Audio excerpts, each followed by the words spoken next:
তোমরা তোমাদের দিদির বাড়িতে গেলে কি নিয়ে যাও জানো? আমি কি নিয়ে যাই? মিষ্টির সাথে একটু গাছ নিয়ে যাওয়ার চেষ্টা করি, কেননা গাছ ও খুব ভালোবাসে। আর গতকাল আমি এই গাছগুলো নিয়ে গেছিলাম, ও খুব খুশি হয়েছিল।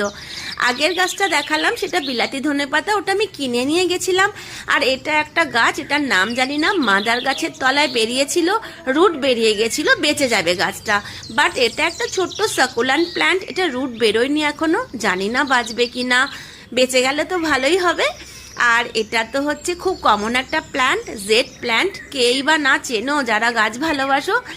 বাট এই মুহূর্তে শীতটা পড়াতে গাছের পাতাগুলো একটু ঝরে ঝরে গেছে, কিন্তু এটা আমি চারা তৈরি করেছি, তলায় রুট বেরিয়ে গেছে। সব গাছগুলোর তলায় চেষ্টা করেছি একটু মাটি দিয়ে নামার। আর এটা তো একটা ক্যাকটাস গাছ।